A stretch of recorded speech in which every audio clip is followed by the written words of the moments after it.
All right, what's up? In this video, we're going to be speaking about polygamy, and the topic today is that the route to more women being respected is through polygamy and plural marriage.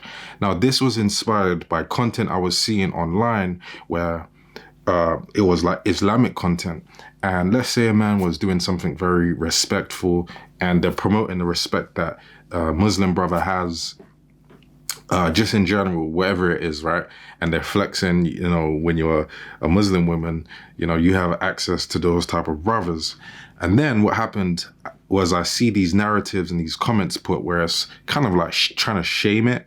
So it'll be like, yeah, but they might be respectful here, but is it respect when they have more than one wife? And I remember thinking and seeing someone, they responded saying, well, actually, yes, it is, because the whole point of it is so that women can be where, like, no woman is left uncovered and so on. And basically they all get a husband, right?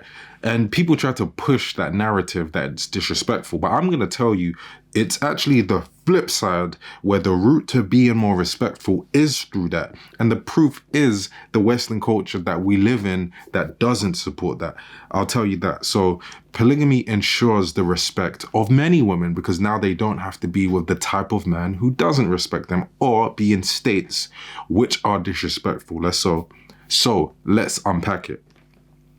So the whole point really of plural marriage, if you look at different cultures, different religions and so on, and how it's being said to be done, the whole point is so that women get the opportunity to be in situations that are respectful. So people paint this picture saying, oh, but that's disrespectful. But that's only because you were programmed to think that other way, because to be honest, if literal cultural, other cultures and other religions have made it and designed it and promoted it in a way where the woman must be treated in a certain way, treated good, then how can it be a disrespectful situation when you compare it to being in this, monogamous? And I say it like that because it's really not like that. But you're in these sort of cultures where many women are complaining about not being respected. Isn't that funny? And isn't that interesting? They'll tell you that doing plural marriage is disrespectful, but they don't highlight that many women feel bitter, hateful, and frustrated at the disrespect, neglect, and using and abusing that they have to go through in these monogamous cultures, because men exercise this part of their nature anyway. But then what happens is they do it with no accountability and no responsibility. So it's not a win. So what happens is, as we know, in this country and countries like, the UK, the US, Europe, and so on, many women are expected to be single, which really is alone, childless. I think by 2030, it's like half of women are expected to be unwed, without children, blah, blah, blah, right? So what it really is, we can change the wording.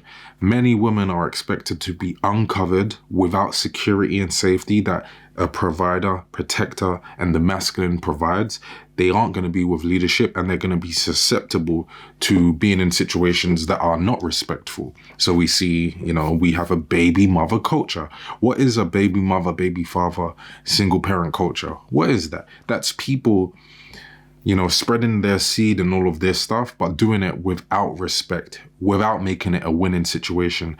I would actually argue to say this. They say it like to be, they say it, right? They say to be an additional wife to a good man and sister wives to great women is a bad thing. But they don't say the same for being unwed, alone, baby mother, baby mama, single mother, struggling woman. They don't say that's a bad thing. And this is what I'm saying is very interesting. Those situations make women miserable for sure. They aren't good. There's no positive contribution to the system, even economically. That's why a welfare state is so big and necessary, because who are they trying to protect? They're protecting families which aren't built. But then when you look at the righteous practice, because that's very important too, the righteous the righteous practice of a man looking after more than one woman. It serves the purpose of making sure that more women are looked after. So this is why I say, and I've done this in videos before, and I say, it's not actually about the man. It's about making sure that the benefits are abundant for the woman, because now there's less women who we would expect that have to be childless, have to be alone, single, whatever words you really want to use, and have to be without the protection and provision that comes with the masculine.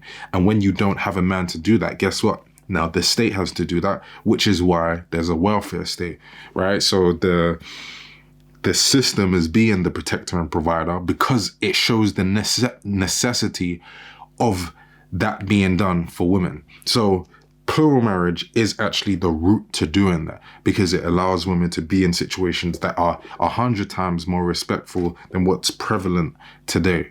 But anyway, I want to know what you think, right? So comment down below, let Reemus know, and I'll see you in the next video. Peace.